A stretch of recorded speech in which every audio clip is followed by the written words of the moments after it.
kind of in the same boat together.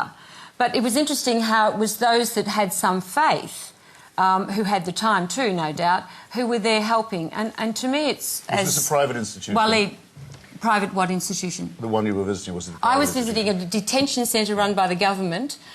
People who came to us, or still, it was a policy brought in by the Labor government and continued under the Liberal government and continues to this day. And now we take people to Christmas Island, which and is off I'm the going coast. to interrupt you and for a moment. And sorry, interrupt everyone just for a moment, because we actually have a question that's coming up that actually leads us in similar directions. But you're watching a special politician-free edition of Q&A, answering the big philosophical questions. The clock is ticking. Let's move to our very next question. It comes from Joel Brown. My question is to Mr. Hitchens again. How do you account for the good work, specifically regarding the title of your book, Religion Poisoning Everything, the good work done by religious aid organisations overseas in third world and developing countries, as well as locally on our own shores and I'm sure in your country with the homeless and the needy? Actually, Christopher, can I interrupt? Before you answer that, think about your answer for a moment, because we haven't heard from Sally Warhaft. I'd like to bring her in and then go to you. I think this gets into the whole question of the whole argument about whether or not, you know, God is great or not great, and Christopher's argument, obviously, in his book. To me, what's missing, and I think what Waleed touched on, is that lived experience of people is much more varied and great and personal than the kind of things that you can pick out to make a case against God, or that you know, God is somehow missing from a great disaster or tragedy, but He's there in a miracle. And I just think that you know, he's the lived experience of people who are religious is it's part of what it is to be human. It seems to be for a great many people across time, and I don't think it's something that's going to go away. Christopher, this is why towards the tail of the last question, I asked the lady from the Sydney Institute whether these institutions you're talking about... I'm Anne. Well, I don't know you well enough yet. I'll just introduce myself. Perhaps we'll be more bonded by the end of the... Some would say not much of a lady.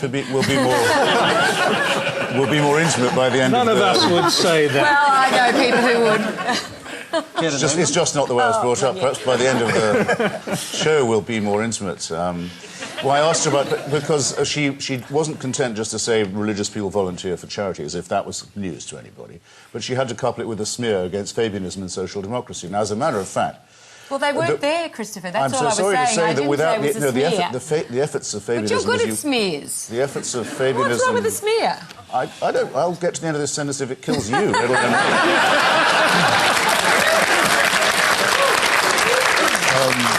The efforts of socialists and social democrats to make sure that things like education and health do not depend upon private charity given by rich people and religious institutions to the deserving poor are the reasons why a lot of it's taken care of, because it's taken care of. Hang on, I wasn't we rich. have welfare and... But just a minute, there's another smear. I wasn't a rich person giving charity where it wasn't gone. And you have to understand... I didn't say that you were. Well, it seemed to come across that way. I didn't even imply that you were. No, the efforts of Fabianism and social democracy, socialism, were to make sure that these things didn't depend on a voluntary whim. Yeah, but they don't do and that did now. all the idea of the deserving poor. Now, that's the first point. About the second point... well, because it's so taken for granted now, I love to remind people, actually, this was a long time ago. This meant social political action, as you quite correctly say, and I can help you out here by emphasising it, quite a while ago. That's why I said not to forget it. Now, to the point about religious activism, isn't it true, haven't you all heard, that Hamas does so well because it supplies social services? Are you going to say that it's the same is true for Hamas and Islamic Jihad? Never mind that they're religious, they distribute services where otherwise there'd only be secularism and corruption. Well, if you want to claim that, you can't just claim the charitable part of it, it seems to me. Mother Teresa, endlessly praised for work that most of the time she actually never did. I went to watch her very closely in Calcutta. You don't mind that she thinks that what Bengal and Calcutta mainly needs is a clerical campaign against birth control and family planning. Has anyone here ever been to Bengal and concluded that's what it really needs? That's what she was really campaigning for, in case you're worried. But never mind, she gives a wonderful impression of being a charitable person. So what Indians need is more missionaries to cure poverty, when everybody knows there's only one cure for poverty, which is the empowerment of women. which means giving them some control over their reproduction.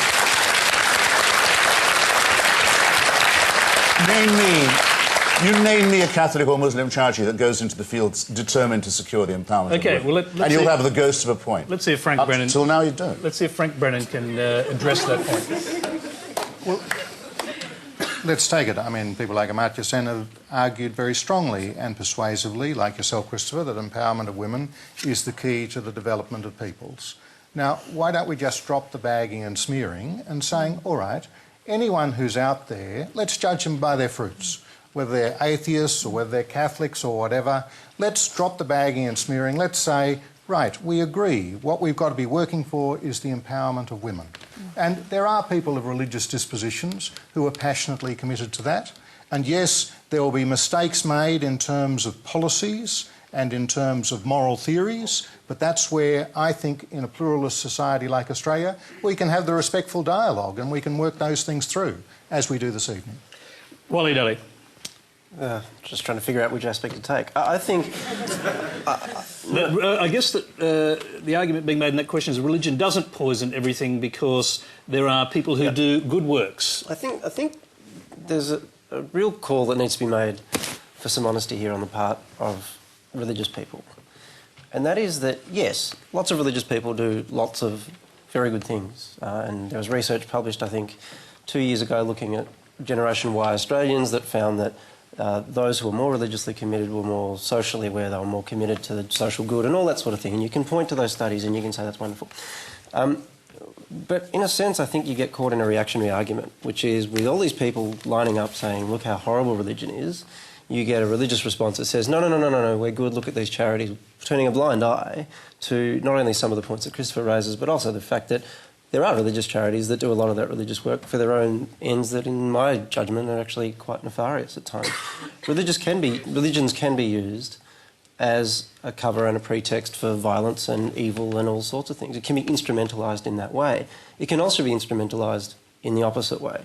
And so I kind of echo what Father Frank Brennan's said here, and that is that if you actually look to the substance of what people are doing, rather than asking the first question, is this a religious organisation or is this not, and then trying to make some judgment about their conduct and their motives on the basis of that, then I think you get further down the track of making some kind of assessment. I think we're caught in these petty games about, well, you know, are religious people good or bad? Just get on with being good or being bad and let people make up their own mind. That's excellent. I really think that's brilliantly phrased, but there is one more thing we have to say, just to do with the logical inference. If Catholic charities were better than I say they were, or Muslim ones, it still wouldn't have anything to do with the truth or otherwise of their preachments, any more than a group like Médecins Sans Frontières, for example, which would be my favourite medical charity, or Amnesty International, which is completely secular, proves that there is no God. I mean, it's purely coincidental. That's an entirely separate argument.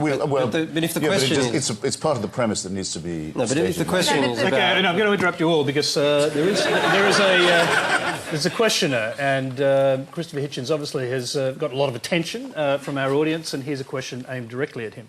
Oh dear. It's from Jessica Langrel. Just another one to Mr. Hitchens.